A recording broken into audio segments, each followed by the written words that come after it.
नमस्कार दोस्तों, स्वागत है आपका मेरे चैनल कॉमिक्स लाइफ में। शुरू करते हैं अनिल मोहन जी द्वारा लिखा गया देवराज चौहान सीरीज का एक और मज़ेदार उपन्यास डकैती के बाद। देवराज चौहान ऐसे खजाने को लूटने जा रहा था जिसके पहरेदार आदमखोर इंसान थे और वहां तक पहुंचने का रास्ता जानलेवा खतरों से भरा पड़ा था। डकैती के बाद अनिल मोहन। हर पेज पर सनसनी, कदम कदम पर दहशत से भरा माहौल।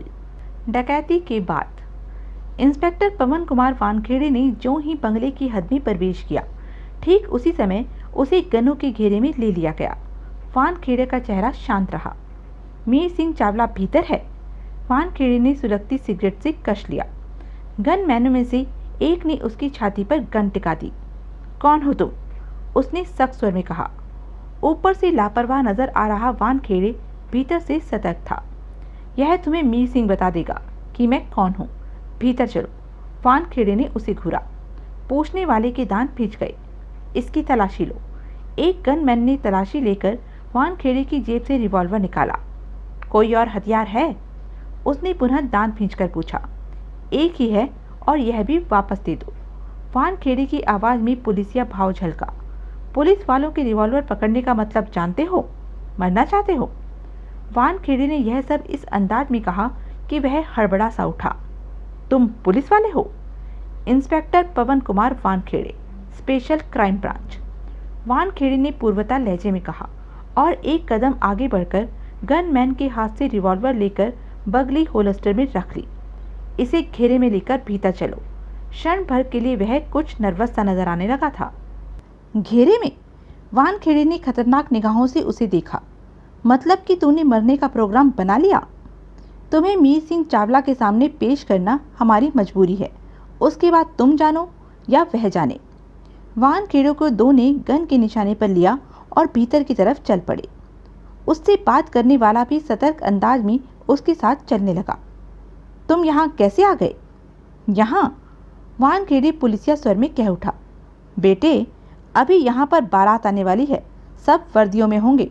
तुम किस किस से पूछोगे कि वे यहाँ कैसे आ गए? आने वाले इतनी संख्या में होंगे कि वे तुम्हें एक एक थप्पड़ मारते हुए आगे बढ़ें तो आखिरी की बारी आने से पहले ही तुम मरे पड़े होंगे। गलती से किसी ने जूते की ठोकर मार दी तो पूरा पूरा चांस है कि कूल्हे की हड्डी टूट जाए। तुम जानते हो कि पुलिस वालों के जूते लोहे का दम रखते हैं। नर्वस भाव में चलते चलते उसने वानखेड़े को घूरा। तुम तो वर्दी में नहीं हो। वर्दी में नहीं हूँ तो तेरी यह हालत हो रही है। वर्दी में होता तो सोच क्या होता तेरा। वानखेड़े ने कड़वे स्वर में कहा। सीधी तरह चलता रहे। ज़्यादा सवाल जवाब किया तो थोबड़ा तोड़कर किनारे लगा दूंगा। वह पुनः कुछ कह न सका। पोर्च पार करके वे बंगले के मेन दरवाजे से भीतर प्रवेश कर गए। मीर सिंह चावला का चेहरा पत्थर की तरह कठोर हुआ पड़ा था। उसका शिकार दरवाजे के भीतर था और इतने आदमी साथ होते हुए भी वह कुछ न कर पा रहा था। दांत भींचे मीर सिंह ने अपने गिर्द खड़े आदमियों से कहा, दरवाजा तोड़ दो और जो भी अंदर नजर आए उसे उड़ा दो। कई बार पुकारने पर भी जब भीतर से दरवाजा नहीं खुला तो मीर सिंह दरिंदगी भरे स्वर में अपने आदमियों से कह उठा। 5-7 दादे खतरनाक अंदाज में दरवाजे की तरफ बढ़े। तभी वानखेड़े का शांत किंतु सख्त सा स्वर वहां गूंजा। रुक जाओ, दरवाजा मत तोड़ना मीर सिंह। सबकी निगाहें वानखेड़े पर गई।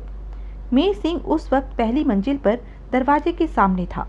मीर सिंह आगे बढ़ा और रेलिंग के पास छिटक कर नीचे ड्राइंग रूम में मौजूद वानखेड़े को देखा। दोनों की निगाहें मिली। कौन हो तुम? मीर सिंह चावला के होठों से गुर्राहट निकली। नीचे आकर बात करो मीर सिंह चावला। दांत भींचे कहते हुए वानखेड़े ने उसे हाथ से नीचे आने का भी इशारा किया। मुझे बेकार में ऊंचा बोलने की आदत नहीं है। मीर सिंह के मस्तिष्क को तेज झटका लगा। अंडरवर्ल्ड की दुनिया में उसने सारी उम्र बिता दी थी और यह पक्के तौर पर कह सकता था यह इंसान पुलिस वाला है, जबकि वह हर हाल में पुलिस से दूर रहना चाहता था, क्योंकि बेहद कठिनता से उसने पुलिस का साया अपने सिर से हटाया था और अब इस हक में तो वह था ही नहीं कि किसी भी स्थिति में पुलिस की निगाह उस पर टिके, वह ब्लैक लिस्टेड हो। मीर सिंह ने अपने आदमियों को रुकने का इशारा किया और खुद तेज तेज कदमों से सीढ़ियों की तरफ बढ़ गया। आधे मिनट में वह वानखेड़े के सामने था। एकाएक वानखेड़े मुस्कुराया। मीर सिंह चावला का नाम तो बहुत सुना था, लेकिन रूबरू होने का इत्तेफाक अब हो रहा है। कौन हो तुम? मीर सिंह भीजे स्वर में कह उठा। वानखेड़े ने कश लेकर सिगरेट नीचे फेंकी और जूते से मसलकर कह उठा, पुलिस वाला। वह तो तुम्हारे चेहरे से ही नजर आ रहा है, मीर सिंह ने दरिंदगी से कहा। लेकिन यहाँ क्या कर रहे हो? वानखेड़े ने अपना पुलिस कार्ड निकालकर मीर सिंह को थमाया। पहले इसे देख लो। मीर सिंह ने कार्ड देखा। उसके होंठ और भी सख्ती से भींच गए। वानखेड़े ने कार्ड लेकर अपनी जेब में डाला और लापरवाही से बोला, मेरी खास ड्यूटी कई सालों से इस बात पर है कि देवराज चौहान को मरा हुआ या फिर लाश के रूप में कानून के हवाले करूं। इसलिए मुझे देवराज चौहान के यहाँ भी मौजूद होने की खबर मिलती है, मैं फौरन वहाँ पहुँच जाता हूँ। जैसे कि अब तो देवराज चौहान ने खुद को ऊपर वाले कमरे में बंद कर रखा है। मीर सिंह भिजे दांतों से वानखेड़े को देखता रहा। लेकिन मुझे वास्तव में हैरानी हो रही है मीर सिंह जैसे इंसान को यहाँ देखकर। कहीं ऐसा तो नहीं कि जनाब का फिर अंडरवर्ल्ड में वापस लौटने का इरादा बन गया हो? वानखेड़े ने उसकी आंखों में झांका। मीर सिंह चावला ने सुलगती आंखों से उसे देखा। अकेले आए हो? मीर सिंह के चेहरे के भावों में कोई फर्क नहीं आया। तुम्हारे ख्याल में मेरे साथ और किस किस को होना चाहिए था? वानखेड़े ने कड़वे स्वर में कहा। अगर तुम वास्तव में देवराज चौहान को गिरफ्तार करने आए होते तो यहाँ जमीन या फर्श के बदले पुलिस वालों के जूते ही नजर आते। मतलब कि अकेले हो। मीर सिंह एक एक शब्द चबाकर बोला। वानखेड़े मौत से भरी हल्की सी हंसी हंसा। मीर सिंह चावला, अब अनुमान लगाना बंद कर दो। तुम्हारी उम्र नहीं रही ऐसी बातों की। वानखेड़े ने नई सिगरेट सुलगाकर सख्त स्वर में कहा, मेरा नाम इंस्पेक्टर पवन कुमार वानखेड़े है। तुम्हारा वास्ता आज तक दूसरे इंस्पेक्टरों से रहा है, मुझसे कभी नहीं पड़ा। मीर सिंह चावला के दांत भींच गए। ऊपर खबर करके ही मैं यहाँ आया हूँ। इतना बहादुर नहीं कि अकेले ही शेर की मान में आ जाऊं। कुछ देर इंतजार करो, बाकी के पुलिस वाले आते ही होंगे। वानखेड़े ने पुलिसिया लहजे में कहा। वैसे मिस्टर मीर सिंह चावला, तुम देवराज चौहान के यहाँ क्या कर रहे हो? पुलिस रिकॉर्ड में मौजूद तुम्हारी फाइल में यह बात दर्ज है कि तुम अपराध की दुनिया छोड़कर शराफत से जिंदगी बिता रहे हो। लेकिन साथ ही खास तौर से यह भी लिखा हुआ है कि अभी पुलिस को विश्वास नहीं कि मीर सिंह वास्तव में पुराने काम छोड़ चुका है। अब अगर मैं जाकर बता दूं कि मीर सिंह के देवराज चौहान से संबंध, मेरा देवराज चौहान से कोई वास्ता नहीं। उसकी बात काटकर मीर सिंह व्याकुल स्वर में बोला, तो फिर गनमैनों के साथ यहाँ क्या कर रहे हो? मीर सिंह फौरन ही कुछ न कह सका। मीर सिंह, दूसरों को बेवकूफ़ समझना छोड़ दो। वानखेड़े कहर भरे स्वर में बोला, खास तौर से पुलिस वालों को। क्या तुम्हें आज तक इस बात का एहसास नहीं हुआ कि पुलिस को ज़्यादा देर बेवकूफ़ नहीं बनाया जा सकता, खास तौर से वानखेड़े जैसे इंस्पेक्टरों को? मीर सिंह भिजे दांतों से वानखेड़े को देखता रहा। कुछ क्षणों तक दोनों के बीच खामोशी रही। तुम चाहते क्या हो? मीर सिंह के होंठ हिले। मैं देवराज चौहान को जिंदा गिरफ्तार करना चाहता हूँ। तुम्हारा उससे क्या वास्ता है मैं नहीं जानता, लेकिन इस वक्त तुम जो करने पर आमादा हो वह पुलिस के काम में अड़चन है। तुमने किसी भी तरह की कोई हरकत की तो इसके अंजाम का अंदाजा खुद लगा सकते हो। तुम्हारा मतलब देवराज चौहान को गिरफ्तार करने के लिए यहाँ पुलिस रेड पड़ने वाली है? बात को जल्दी समझ जाते हो, वानखेड़े ने कड़वे स्वर में कहा। तुम बोलो, मैं क्या करूं? मीर सिंह व्याकुल सा था। मैं एक को सिर्फ एक ही बार मौका देता हूं, दूसरी बार नहीं। इंस्पेक्टर वानखेड़े तेरे को पहला और आखिरी मौका दे रहा है। भाग लो मीर सिंह, तेरे को मैं देवराज चौहान के झंझट में नहीं लेना चाहता। देवराज चौहान तो समझो गया काम से, अपनी खैर मना लो। मीर सिंह पुलिस की निगाहों में नहीं आना चाहता था। पुलिस आने वाली थी, इसलिए उसका यहाँ से निकल जाना बेहतर था। ठीक है, मैं अपने आदमियों के साथ यहाँ से जा रहा हूँ, लेकिन मैं देवराज चौहान को पुलिस कस्टडी में देखना चाहता हूँ। इसके लिए मैं बंगले से कुछ दूरी पर हटकर मौजूद रहूँगा। जो मर्जी करो, लेकिन यहाँ से चलते बनो, वानखेड़े ने उखड़े स्वर में कहा। अकल से काम लो और पुलिस से दूर रहो। इस बार पुलिस के फंदे में फंसे तो बचाने के लिए कोई नहीं आने वाला। तब कोई यह नहीं सोचेगा कि तुम भूतपूर्व अंडरवर्ल्ड डॉन रह चुके हो। रगड़ देगी पुलिस तेरे को। मीर सिंह का चेहरा सुलगा, लेकिन वह खुद पर काबू पा गया। वानखेड़े व्यंग से मुस्कुराया। मैं बाहर जाता, जल्दी दफा हो जाओ। वानखेड़े का लहजा सख्त और पुलिस वालों जैसा था। यहाँ रेड पड़ गई तो फिर तुम्हें कोई भी नहीं बचा सकेगा। खिसको। मैं देवराज चौहान को गिरफ्तार करने का सहरा अपने सिर पर बांधना चाहता हूँ, इसलिए तुम्हें फूटने की छूट दे रहा हूँ, नहीं तो तुम्हें भी रगड़ लेता। मीर सिंह चावला ने क्रोध को दबाते हुए कहर भरी निगाहों से वानखेड़े को देखा। वानखेड़े जहरीले अंदाज में मुस्कुराया। मीर सिंह अपने गनमैनों के साथ कम से कम बंगले से तो बाहर निकल गया। वानखेड़े को इस बात का एहसास था कि मीर सिंह यह देखे बिना टलने वाला नहीं कि वह देवराज चौहान को गिरफ्तार करके ले जा रहा है कि नहीं। वानखेड़े ने पहली मंजिल पर पहुंचकर उस दरवाजे को थपथपाया जिसके बाहर मीर सिंह और उसके साथी खड़े थे। दूसरी बार दरवाजा थपथपाने के साथ ही बोला, देवराज चौहान, मैं हूँ। वानखेड़े, दरवाज़ा खोलो। भीतर से जगमोहन की आवाज़ आई। मीर सिंह कहाँ है? वह अपने आदमियों के साथ यहाँ से चला गया है। वानखेड़े ने ऊंचे स्वर में कहा। कुछ देर रुको। वानखेड़े ने सिगरेट सुलगाई और कश लेने लगा। देवराज चौहान खिड़की को जरा सा खोले बाहर देख रहा था। उसने मीर सिंह को गनमैनों के साथ वहां से जाते देखा। वाहनों के स्टार्ट होने की आवाज़ उसके कानों में भी पड़ी, जो बंगले के बाहर खड़े थे। फिर वाहनों को रवाना होते पाकर उसने चैन की सांस ली। तभी जगमोहन पास पहुंचा। क्या हो रहा है बाहर? मीर सिंह अपने आदमियों के साथ यहाँ से जा रहा है, देवराज चौहान ने शांत स्वर में कहा। मीर सिंह इतना शरीफ तो नहीं कि कुछ करने से पहले ही यहाँ से चला जाए। देवराज चौहान ने जगमोहन को देखते हुए सोच भरे अंदाज में सिर हिलाया। वानखेड़े ने कुछ ऐसा किया होगा कि वह यहाँ से चला जाए। तभी सोहन लाल ने बीच में दखल दिया। मतलब कि मीर सिंह के हाथों से बचे तो पुलिस वाले के हाथों में पड़ गए। देवराज चौहान और जगमोहन ने सोहन लाल को देखा। वानखेड़े शायद हमारा साथ दे रहा है कि मत भूलो कि पहले वह पुलिस वाला है और उसके बाद कुछ और। देवराज चौहान ने गंभीर स्वर में कहा। और पुलिस वाले इन मामलों में विश्वास के काबिल नहीं होते। वानखेड़े कब से सही मौके की तलाश में है कि मुझे पकड़ सके। उसका कोई भरोसा नहीं कब मुझ पर वार कर दे। तो जगमोहन की निगाह उस पर जा टिकी। मीर सिंह अपने आदमियों के साथ चला गया है। बाहर वानखेड़े मौजूद है। हमें वानखेड़े के सामने नहीं बढ़ना चाहिए। क्या मालूम वह क्या चाल खेल रहा है। देवराज चौहान ने सिगरेट सुलगाई। जगमोहन और सोहन लाल की सवालिया निगाह देवराज चौहान पर जा टिकी। मीर सिंह चावला अपने आदमियों के साथ यहाँ से हट चुका है। अच्छा यही होगा कि इस नाजुक वक्त में हमारा वानखेड़े के साथ सामना ना हो। कहीं गड़बड़ हो गई तो सिक्का और नक्शा हमारे हाथों से निकल सकता है। 15 फीट की ऊंचाई है। हमें खिड़की से कूदकर निकल चलना चाहिए। और अब इस बंगले को छोड़कर हमें दूसरा सुरक्षित ठिकाना भी तलाश करना पड़ेगा।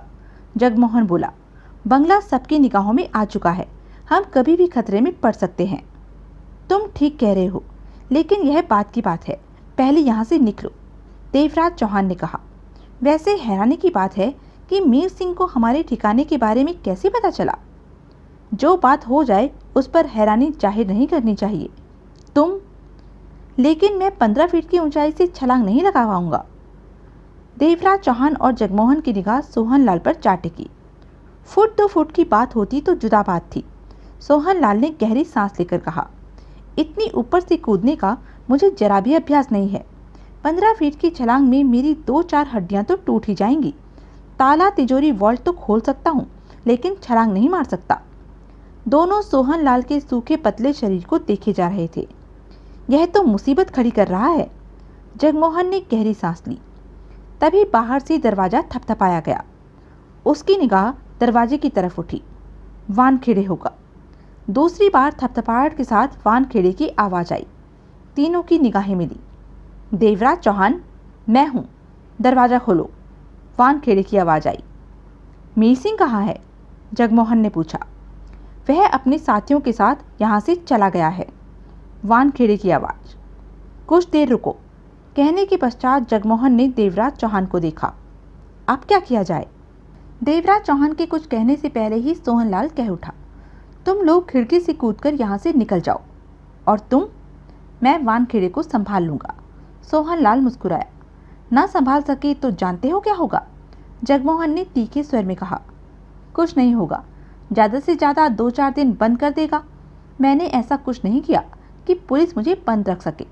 मैं देख लूंगा इंस्पेक्टर वानखेड़े को। सोहनलाल की आवाज़ में विश्वास का भाव था। संभाल लोगे वानखेड़े को? देवराज चौहान बोला। हाँ, वह बहुत तेज इंस्पेक्टर है। कोई फर्क नहीं पड़ता, मैंने कोई जुर्म ही नहीं किया तो वह मेरा क्या करेगा? तुम जाओ, तुम अपने घर पर ही मिलना, देवराज चौहान ने कहा। मैं या जगमोहन तुम्हें वहां से ले जाएंगे। ठीक है, लेकिन एक बात ध्यान रखना कि खजाना लेने के लिए मैं साथ जाऊंगा। मरेगा साला, जगमोहन बड़बड़ाया। क्या बोला तू? सोहनलाल ने आंखें सिकोड़कर उसे देखा।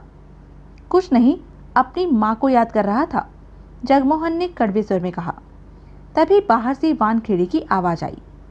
दरवाजा खोलो देवराज चौहान। तुम दोनों जाओ, निकलो, सोहनलाल ने गंभीर स्वर में कहा। उसके बाद देवराज चौहान और जगमोहन ने देर नहीं लगाई।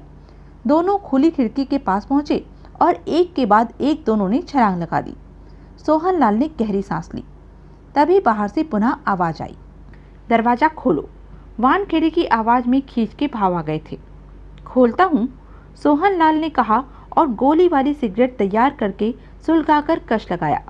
दूसरा कश लगाया तो आंखों में लाल डोरे तैरने लगे थे। फिर वह आगे बढ़ा और सिटकनी हटाकर दरवाजा खोला। वानखेड़े ने तूफान की भांति भीतर प्रवेश किया। सारे कमरे में उसकी निगाह दौड़ती चली गई। देवराज चौहान कहाँ है? वानखेड़े की निगाह सोहनलाल पर जा अटकी। सोहनलाल ने कश लेते हुए खिड़की की तरफ इशारा किया। वानखेड़े तेजी से खिड़की की तरफ बढ़ा। कोई फायदा नहीं, अब तो वह बांद्रा भी पार कर गए होंगे। सोहनलाल मुस्कुराया। ठीक तभी बाहर कार स्टार्ट होने की आवाज आई। वानखेड़े ठिठक कर पलटने को हुआ। तुम उन्हें पकड़ नहीं सकोगे। कार के आगे बढ़ने की आवाज आई। पंछी उड़े, सोहनलाल ने कश लेते हुए कहा। वानखेड़े की निगाह सोहनलाल पर जा टिकी। तुम कौन हो? सोहनलाल। पूरा बोलो। ताला, तिजोरी, वॉल्ट सब कुछ खोलने में माहिर हूँ। कभी सेवा का मौका दो। सोहनलाल मुस्कुराया। देवराज चौहान और जगमोहन क्या यहाँ से चले गए? वानखेड़े ने उखड़े स्वर में पूछा। देवराज चौहान कह रहा था कि पुलिस वालों पर विश्वास नहीं है उसे। मैं इस वक्त उसे बचाने आया था। वानखेड़े ने गहरी सांस ली। वही तो, सोहनलाल कश लेकर कह उठा। पुलिस वालों का विश्वास नहीं, कभी पकड़ने आ जाते हैं और कभी बचाने। मेरा भी यही ख्याल है कि पुलिस वालों को अपने से दूर ही रखो। वानखेड़े ने सोहनलाल को घूरा। लगता है देवराज चौहान से तुम्हारी खास वाकफियत है। जगमोहन से भी? जुबान कम चलाओ, वानखेड़े ने सख्त स्वर में कहकर सिगरेट सुलगाई। सोहनलाल ने मुस्कुराकर गोली वाली सिगरेट का कश लिया। तुमने तिजोरी खोली? हाँ। उसमें सिक्का मिला? मिला। देवराज चौहान ने सिक्के का क्या किया?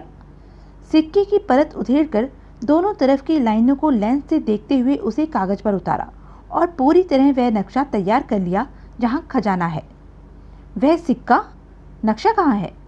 देवराज चौहान के पास है। खजाना कहाँ है? वानखेड़े ने पैनी निगाहों से उसे देखा। अंडमान निकोबार द्वीप समूह के किसी टापू पर, सोहन ने मुस्कुराकर कहा और अपने औजारों वाला थैला उठाते हुए बोला। इजाजत हो तो मैं चलूं? जो मालूम था मैंने बता दिया। देवराज चौहान कहाँ मिलेगा? वानखेड़े की तीखी निगाह सोहनलाल पर थी। इस बारे में मुझे कुछ नहीं मालूम। वह तुम्हारे पास तो आएगा। मेरे पास? सोहनलाल शांत अंदाज में हंसा। मेरे पास क्या करने आएगा? मुझसे जो काम था वह तो निकल ही गया है। अगर तुम 2-4 मिनट बाद दरवाज़ा थपथपा दे तो कम से कम अपना मेहनताना तो उससे झाड़ लेता। इस सारे मामले में कुछ भी मेरे पल्ले नहीं पड़ा। वानखेड़े ने सख्त निगाहों से उसे घूरा। खैर मनाओ कि तुम्हें छोड़ रहा। वही तो मैं कह रहा हूँ कि मैं इसी में खुश हूँ। मुस्कुराने के पश्चात सोहनलाल ने गोली वाली सिगरेट का कश लेकर कहा। मैं चलता हूँ। देवराज चौहान कहीं मिले तो कहना सोहनलाल तिजोरी खोलने का मेहनताना मांग रहा था। कहते हुए उसने अपना औजारों वाला थैला उठाया। कहाँ रहता है तू? भगवान ने मेरा घर बनाया ही नहीं। सोहनलाल ने गहरी सांस ली। यहाँ वहाँ सो लेता हूँ। सच पूछो तो मेरा असली घर जेल ही है। ज़रूरत पड़ने पर वहाँ तलाश कर लेना। पूरा पूरा चांस है कि वहाँ मिल जाऊं। कहने के पश्चात सोहनलाल बाहर निकलता चला गया। वानखेड़े गहरी सांस लेकर रह गया। देवराज चौहान और जगमोहन बंगले से निकले और कार दौड़ा दी। वे यह नहीं देख पाए कि शमशेर सिंह और बख्तर ने उन्हें देख लिया है। उन्हें इस प्रकार जाते देखकर उन्हें हैरानी सी हुई। देवराज चौहान ड्राइविंग सीट पर था। मामला क्या है? बख्तर उलझन भरे स्वर में बोला। पहले मीर सिंह अपने साथियों के साथ वहां से चला गया और अब देवराज चौहान और जगमोहन, जबकि तुम कहते हो भीतर जाने वाला पुलिस वाला था।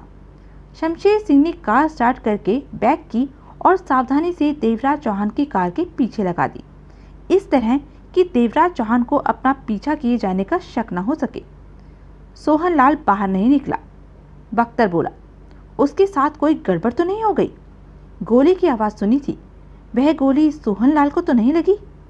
शमशेर सिंह का पूरा ध्यान पीछा करने पर था। और वह पुलिस वाला, वह भी तो बाहर नहीं निकला। निकल आएगा। बंगले की बातों में हमारी दिलचस्पी खत्म हो चुकी है कि वहाँ क्या हो रहा है। हमारी नज़रें तो देवराज चौहान पर हैं। शमशेर सिंह ने शांत स्वर में कहा। तुम्हारा मतलब कि वह सिक्का जिस पर मोटे खजाने तक पहुँचने का नक्शा है देवराज चौहान के पास है? हाँ, बिना नक्शे के तो वह खिसकने वाला नहीं। मत भूलो कि वह देवराज चौहान है। मुझे अच्छी तरह याद रहता है कि वह देवराज चौहान है, बख्तर तीखे स्वर में बोला। और यह भी जानता हूँ कि अगर देवराज चौहान को पता लग गया कि हम उसके पीछे हैं तो बहुत कुछ हो सकता है। देखा जाएगा, शमशेर सिंह ने लापरवाही से कहा। मालूम नहीं तब कोई देखने वाला भी होगा कि नहीं, बख्तर ने तीखे स्वर में कहा। मैं तेरी को पहले भी कह चुका हूँ, यह बड़े लोगों का मामला है, हमें बीच में नहीं आना चाहिए। मैं खुद को इस मामले के काबिल समझता हूँ, शमशेर सिंह ने दांत भींचकर कहा। समझो समझो, तुम्हारी समझ पर मैं अपना पहरा तो बिठा नहीं सकता, बख्तर ने पूर्वता लहजे में कहा। लेकिन देवराज चौहान के पीछे क्यों पड़ गए हो? खजाने का नक्शा उसके पास है, वह खजाने तक पहुंचने की चेष्टा करेगा। तो जब वह खजाना पा लेगा तो किसी तरह हम उस खजाने को हासिल करने की चेष्टा करेंगे।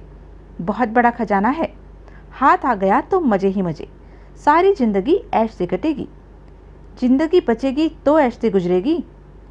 थकी बात मत किया कर। शमशेर सिंह की निगाह देवराज चौहान की कार पर थी, जो कि काफ़ी दूर थी। हमें तब तक देवराज चौहान पर निगाह रखनी है जब तक कि वह खजाना हासिल नहीं कर लेता। इस काम में तो महीनों भी लग सकते हैं। लगने दो। ठीक है, बख्तर ने हारे स्वर में कहा। तो मुझे साथ लेकर कुएं में डूबना चाहता है तो मुझे कोई ऐतराज नहीं। शमशेर सिंह बेहद सावधानी से देवराज चौहान की कार का पीछा कर रहा था। सोहनलाल औजारों वाला बैग कंधे पर लटकाए बंगले से बाहर निकला और आगे बढ़ गया। मन में चैन ही चैन था कि इंस्पेक्टर वानखेड़े के हाथों से बच गया है। जिस दिशा की तरफ वह बढ़ा उस तरफ कुछ आगे मीर सिंह अपने 5 गनमैनों के साथ कार में बैठा था। उनकी निगाह बंगले की ही तरफ थी। पहले उन्होंने कार निकलते देखी, जो कि तूफानी रफ्तार से दूसरी दिशा में बढ़ती हुई निगाहों से ओझल हो गई थी। वे कुछ नहीं समझ पाए, सिर्फ इसके कि कार में 2 शख्स मौजूद हैं। फिर सोहनलाल निकला, जो कि उनकी दिशा में ही बढ़ा आ रहा था। यह जब पास आए तो पकड़ लेना, मीर सिंह दांत भींचकर कह उठा। जी। 5 गनमैनों की निगाह सोहनलाल पर जा टिकी।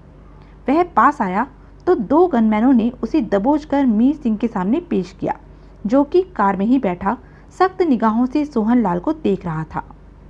यह सब होते देखकर सोहनलाल सक पकासा उठा था। कौन हो तुम? मीर सिंह ने सख्त स्वर में पूछा। माई बाप, मैं गरीब बंदा हूँ, इधर उधर हाथ मारकर 2 वक्त की रोटी का जुगाड़ कर लेता हूँ।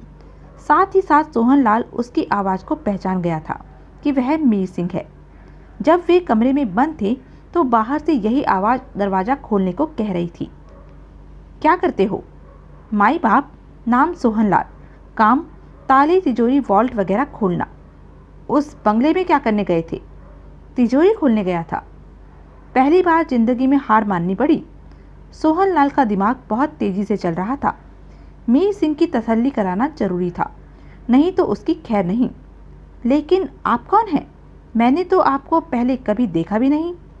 उसकी बात पर ध्यान न देकर मीर सिंह पूर्वता लहजे में बोला। तिजोरी खोली? कहाँ माई बाप, सोहनलाल ने हारने वाले अंदाज में कहा। जिंदगी में पहली बार शिकत दी है। वह तिजोरी जाने कैसी है, पूरी रात लग गई लेकिन नहीं खुली। मीर सिंह ने मन ही मन राहत की सांस ली। झूठ मत बोलो, कुछ भी कहने से पहले जान लो कि मीर सिंह चावला नाम है मेरा। मैं अंडरवर्ल्ड। ओह, तभी तो मैं कहूँ कि आपका चेहरा देखकर ऐसा क्यों लग रहा है कि मैंने आपको पहले भी कभी देखा है। धन्य हो गया मैं तो। बकवास बंद करो और बताओ कि तिजोरी खोली कि नहीं। नहीं माई बाप, उस तिजोरी को खोलना मेरे बस का नहीं। देवराज चौहान मुझे जबरदस्ती पकड़ लाया था कि उस तिजोरी को खोल दो। अगर मुझे पहले मालूम होता कि उस तिजोरी से आपका कोई वास्ता है तो मैं उस तिजोरी को हाथ भी नहीं लगाता। मीर सिंह को कठोर निगाहें उसके चेहरे पर थी। इसके थैले में देखो। तुरंत एक गनमैन आगे बढ़ा और सोहनलाल का थैला लेकर चेक किया। थैले में सिर्फ औजार ही थे। सर, इसमें तो औजार हैं। मीर सिंह ने इशारा करने पर थैला सोहनलाल के हवाले कर दिया गया। कुछ देर पहले बंगले से जो कार निकली थी उसमें कौन कौन मौजूद था? देवराज चौहान और जगमोहन माई बाप, सोहनलाल ने शिकायती लहजे में कहा। चारे के तौर पर मुझे पुलिस वाले के सामने डालकर खुद भाग गए। भला हो इंस्पेक्टर का जो। मीर सिंह का चेहरा क्रोध से सुर्ख हो उठा। इंस्पेक्टर ने उन्हें जाने क्यों दिया?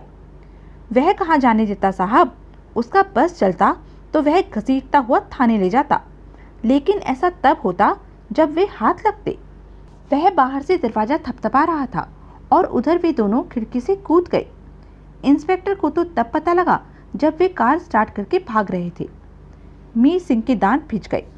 मैं जाऊं माई बाप, अगर इजाज़त हो तो। दफा हो जाओ, मीर सिंह दरिंदे की भरे स्वर में बोला। अब सोहनलाल ने कहाँ रुकना था, वह तेजी से आगे बढ़ गया। देवराज चौहान ने कार रोकी तो जगमोहन की आंखें सिकुड़ गई।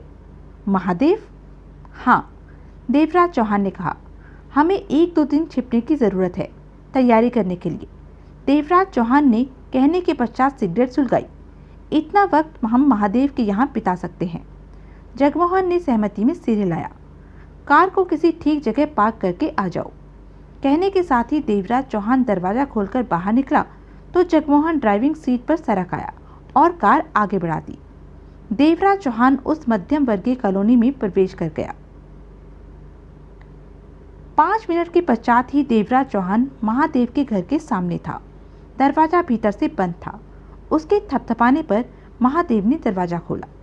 देवराज चौहान को सामने पाकर महादेव के चेहरे पर हैरानी उभरी। तो तुम? हाँ। देवराज चौहान हौले से मुस्कुराया और महादेव को साइड से भीतर प्रवेश कर गया। महादेव दरवाजा बंद करके पलटा। तुम्हें यहाँ देखकर मुझे हैरानी हो रही है। कष्ट लेते हुए देवराज चौहान कुर्सी पर बैठा और कह उठा। 1-2 दिन रहने के लिए कोई जगह चाहिए थी। यह जगह मुझे ठीक लगी कि तुम्हारा अपना घर है, जब तक मर्जी रहो। कोई खास चक्कर है क्या? है भी और नहीं भी। महादेव आगे बढ़कर कुर्सी पर आ बैठा। तुम्हारी दिल की बीमारी का क्या हाल है? अब काफ़ी ठीक है। महादेव मुस्कुरा उठा। तुमने तो 15-16 करोड़ दिए थे। जब तक मैं जिंदा हूँ मेरे लिए वही बहुत है। महीना भर पहले ही ऑपरेशन कराया है। अब गलत काम छोड़ दिए हैं। शराफत से जिंदगी बिता रहा हूँ। देवराज चौहान मुस्कुराकर रह गया।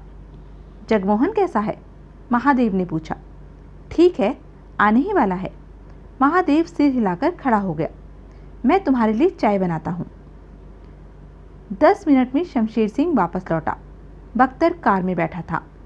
आ गए तुम? पास पहुँचते ही शमशेर सिंह बोला। हाँ। जगमोहन ने कुछ दूर पार्किंग में कार खड़ी की है और वहाँ से पैदल ही वापस आ रहा है। शमशेर सिंह दरवाज़ा खोलकर कार के भीतर बैठा। देवराज चौहान कहाँ गया? वह इस कॉलोनी के किसी मकान में गया है। शमशेर सिंह सोच भरे स्वर में बोला। मकान? किसका? सुनोगे तो हैरान रह जाओगे। ऐसा क्या? हाँ, ऐसा ही है। शमशेर सिंह ने गंभीर स्वर में कहा। वह मकान महादेव का है। महादेव? बख्तर चौंका। हाँ, वही महादेव जो कई बार हमारे साथ बड़े बड़े काम कर चुका है। लेकिन उसे तो दिल की बीमारी हो चुकी है। वह तो अब कुछ नहीं करता। ठीक कहते हो, लेकिन महादेव का देवराज चौहान से कभी वास्ता रहा होगा। शमशेर सिंह ने विचार भरे स्वर में कहा। और अब छिपने के लिए वह महादेव के घर आ टिका है। छिपने के लिए? यही समझो। लेकिन जहाँ तक मेरा ख्याल है, 1-2 दिन में वह तैयारी करके खजाना पाने के लिए यहाँ से चल पड़ेगा और हम उसके पीछे होंगे। बख्तर ने बेचैनी से पहलू बदला। अभी भी मेरी बात मान ले, पीछे हट जाए इस लफड़े से। वक्त हाथ में ही है। एक ही बात को बार बार मत दोहराया कर।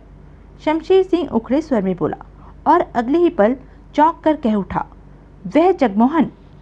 कुछ दूरी पर से जगमोहन सड़क पार कर रहा था। शमशेर सिंह और बख्तर की निगाहें मिली। जा, इसके पीछे जाकर देख, महादेव के घर ही जा रहा है ना? बख्तर ने दरवाजा खोला। संभल कर, जगमोहन ने तुझे देख लिया तो गया सब कुछ पानी में, शमशेर सिंह ने शांत स्वर में कहा। बख्तर कार से बाहर निकलकर सावधानी से जगमोहन के पीछे लग गया। 10 मिनट बाद वह लौटा। क्या रहा? करीब पहुंचने पर बख्तर ने पूछा। जगमोहन भी महादेव के घर गया है। महादेव के घर को इन्होंने ठिकाना बनाया है। अंदर आ जा। बख्तर भीतर आ बैठा। 1-2 दिन तो ये यहीं रहेंगे, शमशेर सिंह कश लेकर बोला। लगता तो ऐसा ही है। तो फिर थोड़े से नोट और बटोर लिए जाएं? शमशेर सिंह मुस्कुराया। क्या मतलब? बख्तर चौंका। वो अपने वोहरा साहब है ना? वोहरा? बख्तर चिंक उठा। वोहरा, बम्बई का अंडरवर्ल्ड डॉन। वह बीच में कहाँ से आ गया? बख्तर ने सूखे होठों पर जीभ फेरी। जोसेफ वोहरा, दोगला मक्कार इंसान, पैसे पाने के लिए पागल रहता है। वह यहाँ कहाँ फिट होता है? उसकी तो पूरी फिटिंग होने जा रही है। बख्तर के चेहरे पर हड़बड़ाहट के भाव उभरे। तेरा दिमाग खराब हो गया लगता है। पूरी बात सुनेगा या ऐसे ही बोलता रहेगा? शमशेर सिंह ने कड़वे स्वर में कहा। बख्तर प्रश्न भरी निगाहों से उसे देखता रहा। सिक्का, 1 रुपये का सिक्का, जिसके दोनों तरफ नक्शा बना हुआ है। वह अब तक देवराज चौहान ने कागज पर नोट कर लिया होगा। नहीं किया तो आज रात कर लेगा। ठीक, ऐसे में वह सिक्का देवराज चौहान के लिए बेकार हो गया। शमशेर सिंह ने कहा। हो गया। अगर वह सिक्का देवराज चौहान से कोई और ले ले तो देवराज चौहान का कोई नुकसान नहीं हुआ। नहीं, उसका काम तो कागज पर उतरे नक्शे से चल जाएगा। यही तो मैं कह रहा हूँ कि देवराज चौहान को कोई नुकसान नहीं होगा और 10-20 लाख मैं जोसेफ वोहरा से भी छाड़ लूँगा। शमशेर सिंह हौले से हंसा। क्या कह रहा है? जोसेफ वोहरा जैसे इंसान से तू नोट लेगा? बख्तर अचकचा गया। हाँ, खोपड़ी में अकल हो तो सब काम हो जाते हैं। तो यह थी अब तक की कहानी। आगे की कहानी जानने के लिए बने रहें मेरे साथ। और हाँ, मेरे चैनल को लाइक, शेयर और सब्सक्राइब करना ना भूलें। धन्यवाद।